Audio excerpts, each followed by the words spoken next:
Usada para abrigar as tábuas dos Dez Mandamentos, simbolizar a presença direta de Deus e com papel de destaque em várias guerras. Essa é a Arca da Aliança, que vai muito além do que apenas base para um filme de Indiana Jones. Você sabia, por exemplo, que o próprio exército nazista já foi em busca dela? De verdade, não só no filme. E que há quem acredite que atualmente ela se encontra numa igreja na Etiópia, sob o olhar constante de um único guardião. Isso e muito mais fazem da Arca da Aliança um artefato tão poderoso que reinos marcharam para a guerra acreditando que ela decidiria a vitória. Que bom estarmos juntos mais uma vez. Espero que esteja tudo bem com você. A origem da Arca da Aliança vem lá do livro de Êxodo, quando Deus instruiu Moisés a construí-la durante os 40 dias que ele passou no Monte Sinai. Em Êxodo 25, 10 e 11 é dito que façam uma arca de madeira de acácia, com 2 côvados e meio de comprimento, 1,5 de largura e 1 côvado e meio de altura. Revista de ouro puro por dentro e por fora. Façam uma moldura de ouro ao redor dela. Além disso, varas de madeira e ouro foram usadas para transportar a arca, com 2 querubins sendo esculpidos em ouro e colocados sobre a tampa dela. Agora, em Êxodo 25, 20, essa parte é descrita como: os querubins deverão estender as suas asas para cima, cobrindo a tampa com elas. Os querubins devem estar voltados um para o outro, olhando para a tampa. Por causa disso, nunca houve nenhuma dúvida de que a arca representasse um artefato religioso de extrema importância. Afinal de contas, ela foi usada para guardar as tábuas contendo os 10 mandamentos. Apesar de Deus ter falado diretamente com Moisés, não foi ele próprio quem construiu a Arca da Aliança. Na verdade, ele passou essa missão para o mestre artesão Bezalel. Mas, e após a sua construção? O que aconteceu com ela, hein? Bem, a arca era muito mais do que apenas um cofre sagrado. Ela era vista como uma presença direta de Deus no centro do acampamento israelita. É justamente por isso que, após a sua criação, os israelitas a carregaram durante 40 anos em que peregrinaram pelo deserto. A arca sempre esteve representada ali, no centro do acampamento deles, onde quer que fossem. É descrito, inclusive, que quando os israelitas estavam rumando à Terra Prometida, sendo liderados por Josué, em determinado momento eles atingiram as margens do Jordão. Ao chegarem lá, eles não tinham mais para onde prosseguir. E é daí que um dos vários milagres orquestrados pela arca entra em ação. Carregada por sacerdotes, no momento em que eles pisaram as águas do Rio Jordão, elas abriram espaço para que eles pudessem passar. Por causa disso, todo o povo conseguiu passar por ali, e as águas permaneceram assim abertas, formando muros, até que todos atravessassem, sendo que os sacerdotes com a arca foram os últimos. Isso significa então que a arca possuía certos poderes mágicos, por assim dizer? Bom, sim e não, pois tudo depende das interpretações. Nós podemos dizer, por exemplo, que a arca possuía algumas funções centrais, sendo que a principal delas era manter a sua ligação direta com Deus. Ela representava a aliança absoluta entre Israel e Deus, e os sacerdotes a utilizavam em rituais de purificação e orientação divina. Além disso, como dissemos, ela também tinha a importantíssima função de guardar as tábuas dos 10 mandamentos, dentre outros objetos. De toda forma, a sua função primordial sempre foi a de ligação direta com o divino, e por esse motivo ela também foi um grande destaque em guerras.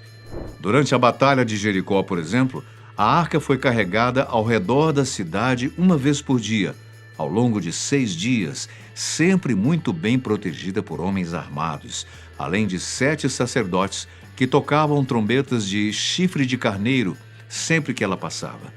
Conforme relatado, no 7º dia, os sacerdotes que tocavam as trombetas ao redor da arca circundaram a cidade 7 vezes. com um grande estrondo, o muro de Jericó finalmente caiu e o povo pôde tomar a cidade. Em Josué 6:20, isso é descrito assim: Então o povo gritou e as trombetas tocaram. Assim que o povo ouviu o som das trombetas, deu um grande grito e o muro caiu por terra. Então o povo avançou diretamente para a cidade e a conquistou. Jericó era conhecida por ter as piores fortalezas, realmente inexpugnáveis. Apesar desse relato e da vitória, é importante ressaltarmos que a arca não funcionava como uma arma mágica, não é isso. Ela representava muito mais um sinal ritual, ou seja, sempre que a arca estava presente num campo de batalha, a mensagem era clara: Deus também estava ali presente naquela batalha. Muitos textos bíblicos demonstravam exatamente essa crença do povo durante as batalhas. Afinal, se a arca e o próprio Deus estavam ao lado deles, não havia como perder, né? Bem, não era bem assim que as coisas funcionavam. Inclusive, há diversos relatos bíblicos mostrando exatamente os erros dessa confiança em excesso. Em 1 Samuel 4 é descrito que enviou, pois, o povo a Siló e trouxeram de lá a arca da aliança do Senhor dos Exércitos, que habita entre os querubins. E 2 filhos de Eli, que eram sacerdotes, Hofni e Finéias, estavam ali com a arca da aliança de Deus. Esse relato descreve como os israelitas levaram a arca para o campo de batalha, achando que ela os traria uma vitória garantida. Mas acabaram derrotados, sofrendo uma baixa de 30.000 homens no exército, e a arca foi roubada pelos filisteus. O que acontece é que eles tentavam misturar o pecado e as coisas sagradas, e sempre que isso acontecia, a derrota era certa. Não apenas isso, assim que o sacerdote Eli ficou sabendo da perda da arca, ele caiu morto no chão de desespero. De posse da arca, os filisteus passaram a levá-la para todos os lugares, se apegando à crença de que ela traria Deus para o seu lado. No entanto, para todo lugar que ela ia, ela trouxe consigo apenas maldição e má sorte aos infiéis. Há até mesmo relatos de que qualquer um que tocasse ou mesmo olhasse para a arca seria amaldiçoado. O ensinamento dessa experiência de Israel com a arca e os filisteus é claro. Não basta ter um objeto que representa Deus se o coração das pessoas é infiel, se não há uma aliança. Ela é chamada de a Arca da Aliança, ou seja, tem que haver uma aliança com Deus para que a arca possa manifestar a presença dele. A arca permaneceu com os filisteus por cerca de 7 meses, até que eles finalmente resolveram que o melhor a fazer era realmente devolvê-la a Israel. Em Samuel 5:11, isso é descrito como: E enviaram e congregaram todos os príncipes dos filisteus e disseram: Enviem a arca do Deus de Israel e torne para o seu lugar, para que ela não nos mate, nem a nós, nem o nosso povo. Porque havia mortal vexame em toda a cidade por onde a arca passava, e a mão de Deus muito se agravara ali. Conforme narrativas bíblicas, durante a construção do Templo de Salomão, uma sala interna foi construída especialmente para receber e abrigar a arca. No momento em que a arca, contendo as tábuas originais dos 10 mandamentos, foi posta lá, algo sobrenatural aconteceu. Assim que os sacerdotes saíram do lugar, o templo se encheu de uma nuvem, pois a glória do Senhor encheu a casa dele. No entanto, nem tudo seria apenas alegria. Após o fim do reinado de Salomão, houve uma grande separação do reino de Israel e Judá. Isso fez com que as pessoas perdessem a sua liberdade, e a própria localização da arca dependia da dominação estrangeira. No ano de 586 a.C., os babilônios destruíram Jerusalém, e é aqui que os relatos sobre a arca acabam se perdendo na história. Em Esdras 1:54, dito sobre o ataque dos babilônios a Jerusalém, que tomaram todos os vasos sagrados do Senhor, grandes e pequenos, com os vasos da arca de Deus e os tesouros do rei, e os levaram para a Babilônia. Essa passagem sugere que os babilônios teriam retirado partes da arca e os levado para a Babilônia, mas não necessariamente ela inteira. Mas então, se ela não foi roubada no saque, o que aconteceu com ela? E mais importante ainda, onde está a arca hoje? Em poucas palavras, a verdade é que ninguém sabe a resposta para essas perguntas. O principal mistério sobre isso tudo é que, logo depois desse ataque babilônico, a Bíblia simplesmente não conta mais sobre a arca. Quer dizer, ela até volta a mencioná-la, mas apenas no Apocalipse 11:19, no final da Bíblia, para dizer: então o templo de Deus no céu foi aberto, e dentro do seu templo foi vista a Arca da Aliança. E houve relâmpagos e vozes, trovões, um terremoto e uma forte tempestade de granizo. Ou seja, o paradeiro real da arca hoje é completamente desconhecido aqui na Terra. Mas apesar de não termos confirmações, existem 3 respostas possíveis para essa dúvida e vamos analisar uma a uma. A primeira hipótese é também aquela mais aceita pelos pesquisadores.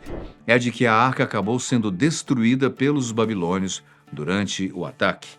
Se formos analisar friamente, essa hipótese faz bastante sentido, pois, para começar, a arca não aparece na lista de itens saqueados pelos babilônios, apenas as suas partes.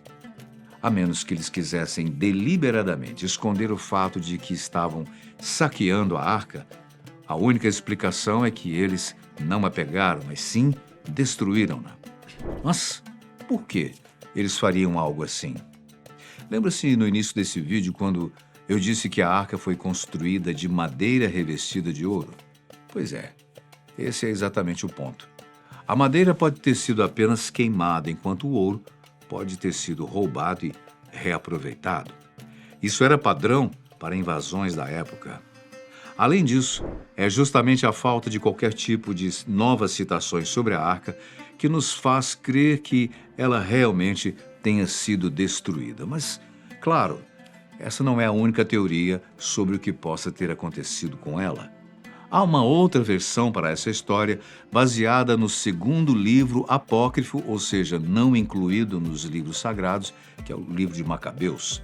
Esse texto traz o relato de que Jeremias, um profeta bíblico, teria carregado ele próprio a arca para fora do templo judaico pouco antes dos babilônios invadirem. Ele teria feito isso para proteger a arca e a escondeu dentro de uma caverna no Monte Nebo, a mesma montanha da qual Moisés contemplou a terra prometida. Depois disso, ele selou a caverna e nunca revelou para ninguém o local exato de onde a arca estaria. Ao longo dos anos, seus seguidores até tentaram perguntar a ele sobre a localização da arca, mas Jeremias nunca revelou nada. Ele dizia que o lugar permanece desconhecido até que Deus reúna novamente o seu povo e mostre a sua misericórdia. Apesar do relato ser convincente e das passagens encontradas em Macabeus, ainda assim não existem provas de que essa versão da história seja realmente a verdadeira. E para quem está se perguntando o porquê dos arqueólogos simplesmente irem até a montanha Nebo realizar escavações à procura da arca, é porque a arca é arqueologicamente inacessível, por motivos políticos e religiosos, o que faz dela um dos locais mais sensíveis do mundo. Realizar qualquer tipo de escavação por ali é fora de cogitação. Bem, mas existe ainda uma terceira teoria sobre o paradeiro da arca. Na verdade, é um conjunto de várias outras teorias. Ao mesmo tempo em que há quem acredite que ela esteja muito bem guardada numa igreja na Etiópia, há também aqueles que creem que um documento desclassificado da CIA comprova que o paradeiro da arca foi descoberto em 1988. Essa história da CIA, inclusive, é a mais bizarra e com menos chance de ser real, mas vamos a ela assim mesmo. No início de 2025, vários documentos secretos da CIA foram desclassificados, ou seja, revelados ao público, revelando informações sobre o assassinato de Kennedy, ações da CIA envolvendo o Brasil e até mesmo a Arca da Aliança. O documento falando sobre a arca relata um experimento conduzido pela CIA de visão além do alcance durante as décadas de 80 e 90. A CIA realizou um experimento em algumas pessoas para tentar aumentar a sua percepção extrasensorial, com a expectativa de que essas pessoas pudessem enxergar muito além do que a visão normal seria capaz. De maneira direta, estamos falando sobre a CIA realizando estudo de fenômenos psíquicos para criar videntes, por mais absurdo que isso possa soar. Embora essas instituições de investigação, inclusive, por exemplo, o nazismo, tinham sempre associações com o sobrenatural na tentativa de obtenção de mais poder.